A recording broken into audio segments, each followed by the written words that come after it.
Starting of with unit 1 जो कि है unity and diversity in India. India is a land of great diversity. People differ in their language, religion, race, caste, culture, food, dress, and customs. Despite these many differences, India is one nation because of strong bonds of unity that holds all these diverse people together. अब देखो India क्या है, India के अंदर बहुत ज़्यादा diversity यानी कि बहुत ज़्यादा डिफरेंसेस हैं लोगों के अंदर, लेकिन उसके होने के बावजूद भी यानी कि डिफरेंसेस के होने के बावजूद भी इंडिया कैसा नेशन है, वन नेशन। ओके, क्योंकि यहाँ पर सब लोग कैसे रहते हैं, यूनिटी बना कर रहते हैं।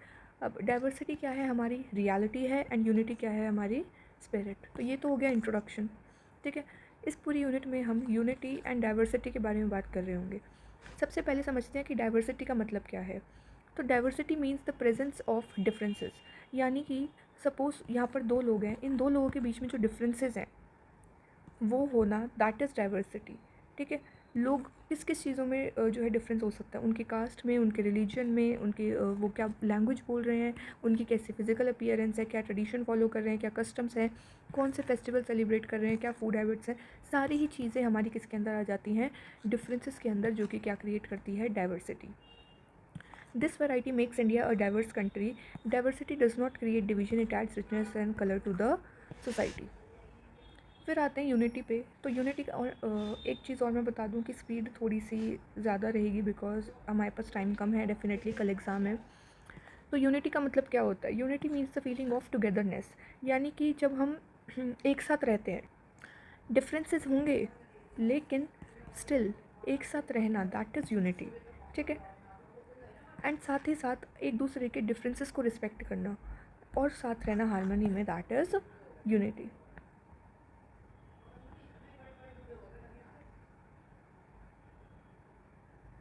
इसके बाद आते हैं forms of diversity in India. देखो डिफरेंट डिफरेंट फॉर्म्स हैं, 4 तरीके की हम इसमें पढ़ने वाले हैं। सबसे पहले आती है रेशियल डाइवर्सिटी। रेशियल डाइवर्सिटी में क्या होता है कि डिफरेंट फिजिकल अपीयरेंस होना, या फिर हाइट में difference, colour difference, hair type difference, ये सारी चीज़ें किस में आ जाती है, हमारी रेशियल डाइवर्सिटी के अंदर, ठीक है। These racial differences are the result of long history, migration and intermixing of people. Second आता है लिंग्विस्टिक डाइवर्सिटी। लिंग्विस्टिक डाइवर्सिटी के अंदर क्या होता है कि डिफरेंट डिफरेंट भाषा बोली जाती है। आप इंडिया में देखो तो हर एक कोने में एक अलग ही भाषा बोली जाती है, राइट। अगर आप एक स्टेट में भी चले जाओ तो उसमें भी अलग अलग रीजन्स में अलग अलग भाषा आपको सुनने को मिलेंगी, राइट। तो यही है लिंग्विस्टिक डाइवर्सिटी, यानी कि हमारे पास लैंग्वेज में भी जो है क्या है, डाइवर्सिटी है, यानी बहुत सारी लैंग्वेज है। एंड हमें पता है कि दो जो है ऑफिशियल लैंग्वेजेस हैं, क्या क्या, हिंदी एंड इंग्लिश। फिर आता है रिलीजियस डाइवर्सिटी, यानी कि डिफरेंट रिलीजन के भी लोग रहते हैं यहाँ पर, चाहे वो हिंदुज़म हो, इस्लाम, क्रिश्चियनिटी, सिखिज़म, बुद्धिज़्म, जैनिज़्म, ये सारी चीज़ें किस में आ जाती है, हमारी रिलीजियस डाइवर्सिटी के अंदर। फिर आता है कास्ट डाइवर्सिटी, यानी कि यहाँ पर डिफरेंट डिफरेंट कास्ट के लोग भी रहते हैं जो कि अलग अलग अपना ट्रेडिशनली जो उनका ऑक्यूपेशन चला आ रहा है वो भी कर रहे होते हैं। So this is what caste diversity. And यही क्या है, हमारी स्ट्रक्चरल एंड कल्चरल हिस्ट्री। एक सेकेंड, यहाँ पर हिस्ट्री आएगा, ठीक है। फिर आते हैं bonds of unity in India. तो इसमें सबसे पहला आता है geo political unity. Geo political unity का क्या मतलब है कि यहाँ पर एक फ्लैग है, एक कॉन्स्टिट्यूशन है, एक नेशनल गवर्नमेंट है, ये सारी चीज़ें मिलकर क्या बनाती हैं, यूनिटी बनाती है। यानी कि हमारी जो पॉलिटिक्स है, पॉलिटिकल यूनिटी भी हमारी क्या करती है, लोगों को as a citizen, as same nation bind करके रखती है। फिर आता है इंस्टीट्यूशन ऑफ पिलग्रिमेज। पिलग्रिमेज जैसे कि अमरनाथ यात्रा, तिरुपति, कुंभ मेला, हज, ठीक है, गोल्डन टेम्पल, ये सारी चीज़ें क्या आ जाती हैं, हमारी पिलग्रिमेज के अंदर आ जाती हैं। तो यहाँ पर भी डिफरेंट डिफरेंट कम्युनिटीज़ से लोग आते हैं, डिफरेंट रीजन से लोग आते हैं जो कि यहाँ पर आकर मिलते हैं, एंड यहाँ पर वो अपना एक कॉमन फेथ शेयर कर रहे होते हैं, यूनिटी दिखा रहे होते हैं, that is institution of pilgrimage. फिर आता है ट्रेडिशन ऑफ अकोमोडेशन। इसका क्या मतलब है कि यहाँ पर डिफरेंट डिफरेंट तरीके के लोग रहते हैं कि जो इंडियंस हैं वो एक दूसरे के ट्रेडिशन को समझते हैं, उनकी रिस्पेक्ट करते हैं एंड एक्सेप्ट करते हैं, और साथ ही साथ कैसे रहते हैं, हारमोनी में, यानी कि पीसफुली, ठीक है। फिर आता है ट्रेडिशन ऑफ इंटरडिपेंडेंस, यानी कि यहाँ पर लोग क्या है, एक दूसरे पर निर्भर है किसी काम के लिए, किसी सर्विस के लिए, ठीक है। वही चीज़ यहाँ पर लिखी हुई है, देखो, वर्क, ट्रेड, सर्विस, कोई बिजनेस कर रहे हो आप, हर चीज़ में जो है हम क्या है, इंटरडिपेंडेंट है। This mutual dependence create a feeling of unity. यही फीलिंग क्या बना देती है, ये जो डिपेंडेंस है, म्यूचुअल डिपेंडेंस, ये क्या कर देती है, unity of feeling of unity को बनाती है and cooperation in society. Okay, so यहाँ पर हमारी यूनिट 1 डन होती है। Now will move to unit 2 जो कि है चेंजिंग इंडिया।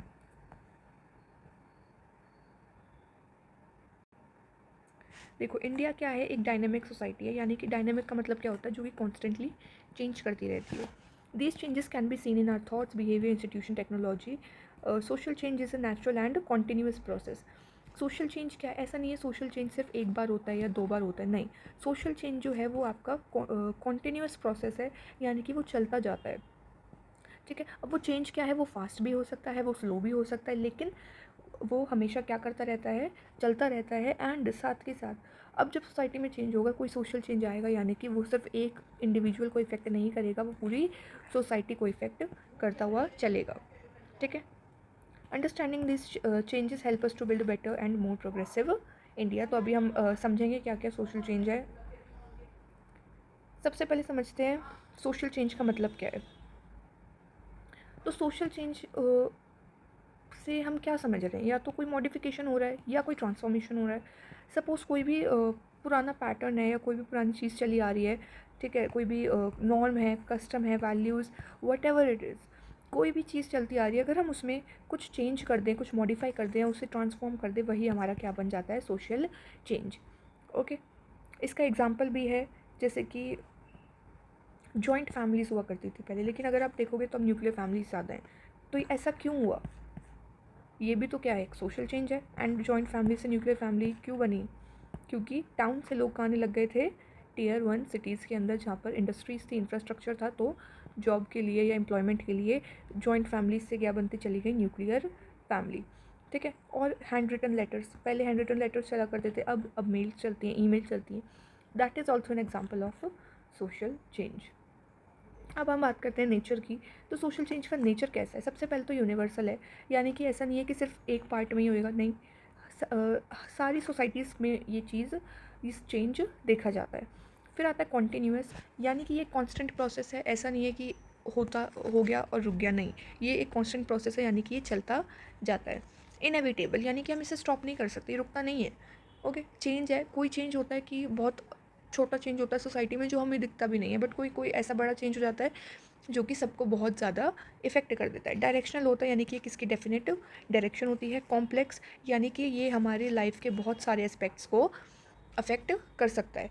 वैल्यू लेडन, यानी कि ये पॉजिटिव भी हो सकता है, नेगेटिव भी हो सकता है। अब जो सोशल चेंज है, सोसाइटी में जो चेंज आ रहा है, वो ज़रूरी थोड़ी है कि सिर्फ पॉजिटिव ही हो, नेगेटिव भी हो सकता है। तो इसका मतलब ये है। Okay, sociological theories and concepts of social change. अब देखो, डिफरेंट डिफरेंट सोशियोलॉजिस्ट आए जिन्होंने सोशल चेंज को एक्सप्लेन किया अपने पर्सपेक्टिव के साथ। इसमें सबसे पहला आता है development and change as interchangeable and logically related terms. यानी कि देखो, जो चेंज है, चेंज क्या है, एक ब्रॉडर टर्म है। इस चेंज के अंदर क्या आएगा, हमारा एक नैरो टर्म जो कि है डेवलपमेंट, ठीक है। यानी कि चेंज का पार्ट है डेवलपमेंट। चेंज क्या है, एक बहुत ही ब्रॉडर टर्म है, ठीक है। Development and change as modernisation. अब देखो, मॉडर्नाइजेशन भी एक तरीके का चेंज ही था।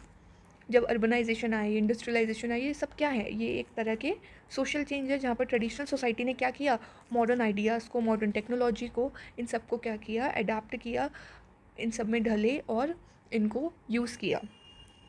Social change structural and cultural.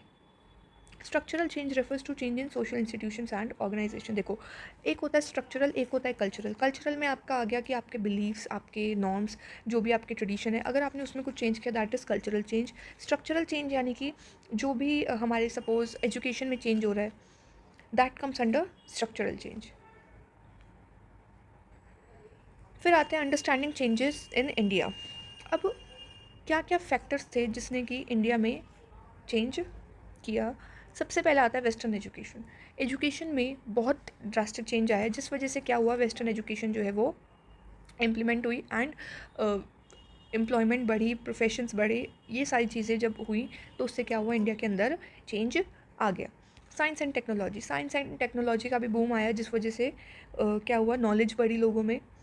Industrialisation and urbanisation. Industrialisation यानी कि इंडस्ट्रीज़ का आना, अर्बनाइजेशन यानी कि टियर 2 सिटीज़ से, टियर 3 सिटीज़ से जो है टियर 1 सिटीज़ के अंदर आना, ठीक है। डेमोक्रेटिक इंस्टीट्यूशंस बने, यानी कि गवर्नमेंट बनी, डेमोक्रेसी आई, ये सारी चीज़ें, मीडिया एंड कम्युनिकेशन बढ़ा, ग्लोबलाइजेशन हुआ, लिबरलाइजेशन यानी कि लिबर्टी मिली चीज़ें करने की, काम करने की, सोशल मूवमेंट्स हुए। ये सारे फैक्टर्स जो हैं ये रिस्पॉन्सिबल हैं किस लिए, इंडिया में चेंज लाने के लिए। फिर आता है industrialisation and urbanisation.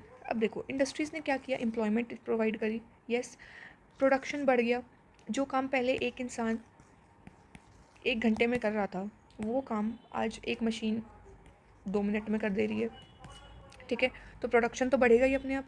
Improve living standards. अब जब अर्बनाइजेशन आई तो उससे क्या हुआ, इंडस्ट्रियलाइजेशन जब आई तो लिविंग स्टैंडर्ड्स भी क्या हो गए, इंक्रीज़ हो गए, ठीक है।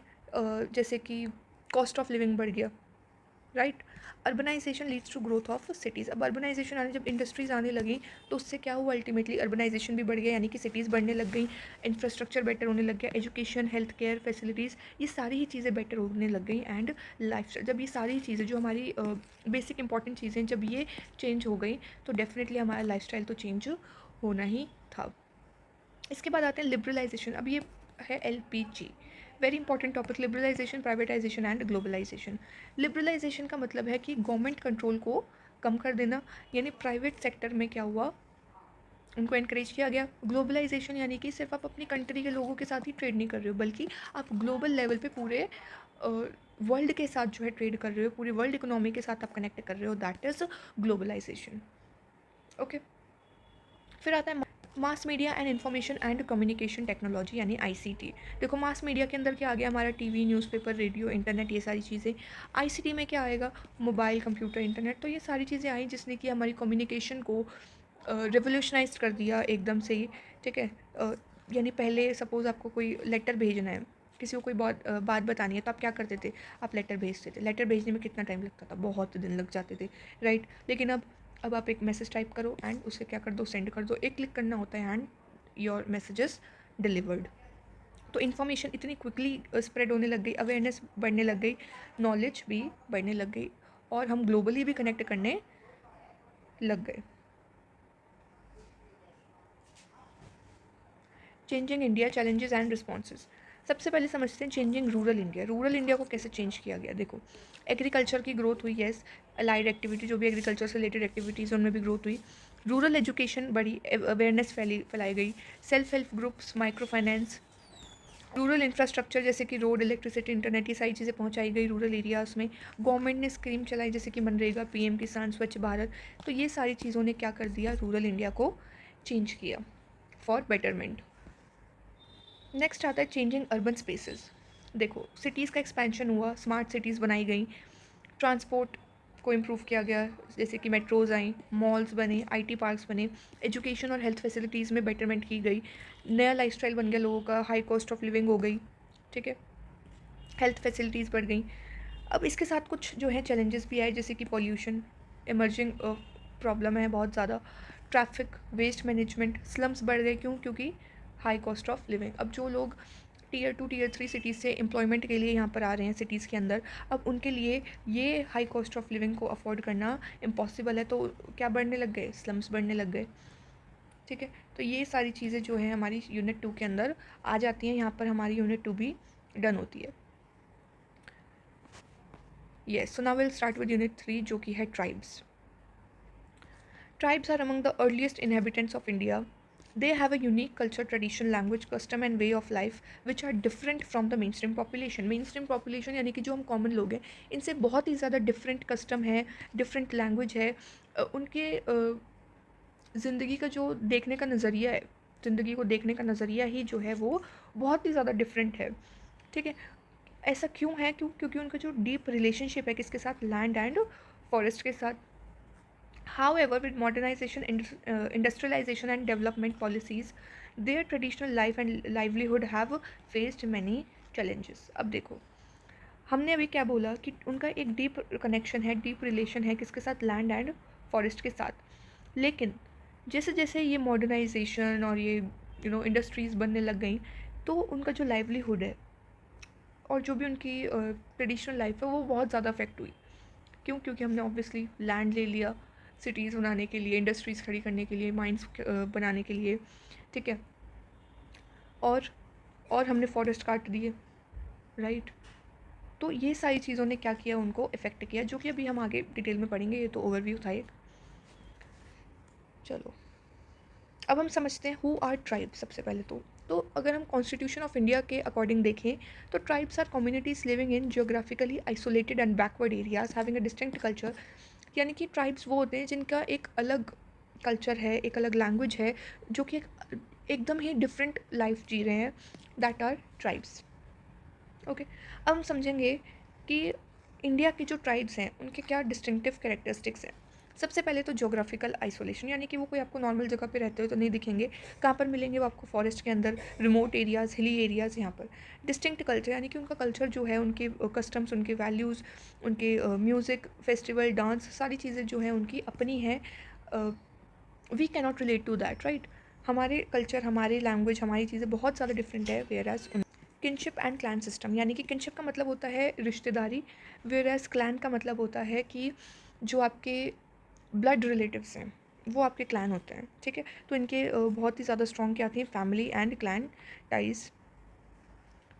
सिंपल लाइफस्टाइल, यानी इनका कोई ऐसा as such high cost of living या वेरी हाई सेटल्ड लाइफस्टाइल नहीं होता है। इनका कैसा है, एकदम सिंपल नीड्स हैं इनकी, और ये नेचर के साथ हारमोनी में रहते हैं। कम्युनिटी ओनरशिप, यानी कि land and resources are commonly used. Animism and nature worship, यानी कि ये स्पिरिट्स एंड नेचर में बिलीव करते हैं। इकोनॉमिक एक्टिविटीज़, अब ये इकोनॉमिक क्या क्या एक्टिविटीज़ करते हैं, तो कल्टीवेशन हो गया, hunting, gathering, forest produce, animal husbandry and small scale farming. इसके बाद आते हैं socio economic condition of tribals in central India. अगर हम सेंट्रल इंडिया को देखें तो कहाँ पर मोस्टली पाए जाते हैं ट्राइब्स? मध्य प्रदेश, छत्तीसगढ़, झारखंड, उड़ीसा एंड महाराष्ट्र। यहाँ इनका जो है लो लिटरेसी रेट है, और कोई भी एजुकेशनल फैसिलिटीज़ नहीं है कि जहाँ पर वो जाके पढ़ सकें या अवेयरनेस ले सकें, ऐसा नहीं है। Poor health condition and lack of health care, यानी कि हेल्थ कंडीशंस भी कैसी हैं, पुअर हैं, और हेल्थ केयर भी नहीं है। Depend heavily on forest resources for their survival. Face poverty, unemployment and lack of modern amenities. Modern amenities नहीं है, पॉवर्टी फेस कर रहे हैं, अनएम्प्लॉयमेंट क्यों? क्योंकि लिटरेसी रेट ही नहीं है। Often exploited by money lenders, traders and middleman. अब इनको जब अवेयरनेस नहीं है, इनको कोई नॉलेज नहीं है, तो इनको जो है एक्सप्लॉइट किया जाता है। Lack of political awareness and representation.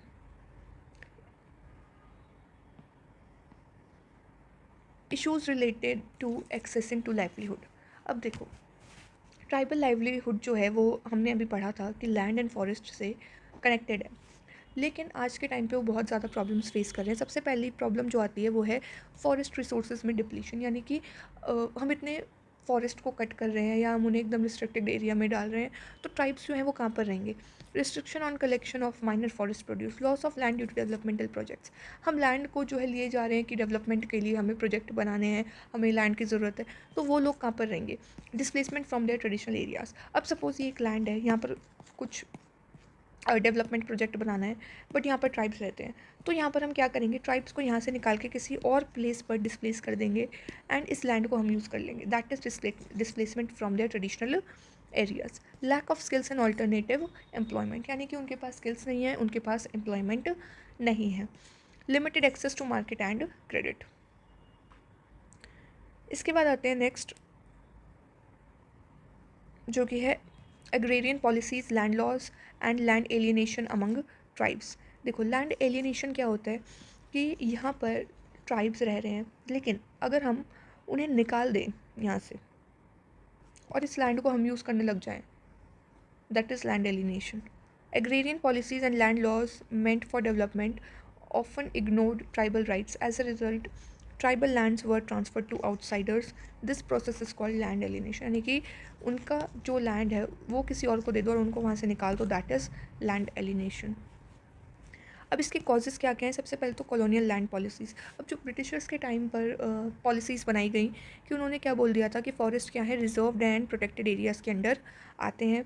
Outsiders enter tribal areas for trade, money lending and businesses. Tribal lack of awareness about legal system. देखो, ट्राइबल्स को इतनी ज़्यादा लीगल नॉलेज नहीं है कि कैसे जो है सिस्टम काम करता है, कैसे चीज़ें होती हैं कि एरिया में कोई भी एंटर कर जाता था कोई भी आउटसाइडर।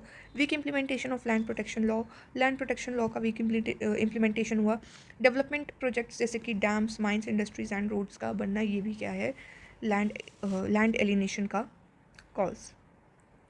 अब इससे इफेक्ट क्या हुआ कि ट्राइब्स जो है उन्होंने अपना लैंड खो दिया, लैंडलेस लेबरर्स बन गए, ठीक है। Displacement and migration to cities, अब उन्होंने क्या करना शुरू कर दिया, सिटीज़ में माइग्रेट करना शुरू कर दिया।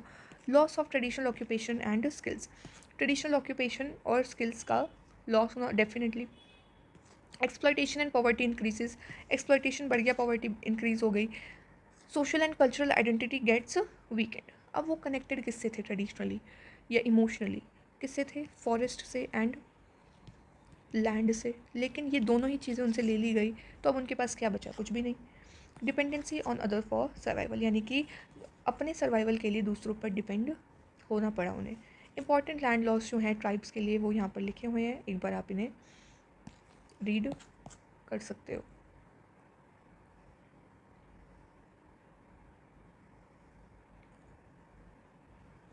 Loss of land and livelihood in pre independent India, अब हम बात करें प्री इंडिपेंडेंट इंडिया की। I don't remember but I guess last PYQ में प्री इंडिपेंडेंट इंडिया या पोस्ट इंडिपेंडेंट इंडिया में से किसी एक पे सवाल आया था, so make sure to understand that carefully. देखो, ब्रिटिश रूल के दौरान जो ट्राइबल लैंड था वो प्लांटेशन के लिए, माइन के लिए, रेलवेज, फॉरेस्ट, यानी वही डेवलपमेंट प्रोजेक्ट्स के लिए जो है उनसे लैंड ले लिया गया। Tribes were treated as encroachers in their own land, यानी कि उनको एज एन आउटसाइडर ट्रीट किया जा रहा था उन्हीं के लैंड पे। Heavy taxes and forced labour were impose, this led to loss of land, livelihood and dignity, यानी कि एट द एंड उनको अपना जो लैंड है वो छोड़ना पड़ा। Loss of land and livelihood in post independent India, अब हमने बात करी थी प्री इंडिपेंडेंट इंडिया की, अब हम बात करेंगे पोस्ट इंडिपेंडेंट इंडिया। तो इंडिपेंडेंस के बाद भी जो ट्राइबल प्रॉब्लम्स है वो चलती रही। Development projects, industries, dams, mining, tourism led to displacement, यानी कि डेवलप वही प्रोजेक्ट्स आए, इंडस्ट्रीज़ आई, डैम्स बने, जिससे कि क्या हुआ, उनका डिस्प्लेसमेंट हो गया, किसी और जगह उन्हें भेज दिया गया। Forest laws restricted their access to resources, many tribes still struggle to protect their land and rights. इसके बाद आते हैं रेगुलेशंस एंड रेजिस्टेंस। तो ट्राइबल राइट्स को प्रोटेक्ट करने के लिए गवर्नमेंट ने लॉज बनाए, पॉलिसीज़ बनाई, लेकिन उनको ढंग से इम्प्लीमेंट नहीं किया गया। New kind of struggle on the issue of land, tribal unrest. देखो, अब जो है सिर्फ लैंड के लॉस की वजह से ही ट्राइब्स जो है वो सफ़र नहीं कर रहे, लेकिन ना तो उनके पास राइट टू सेल्फ गवर्नेंस है, right to self resource, right to culture and identity, right to education and health care, right to consultation in developmental projects. This unrest is a fight for justice, dignity and survival. So यहाँ पर हमारी unit 3 done हो गई है।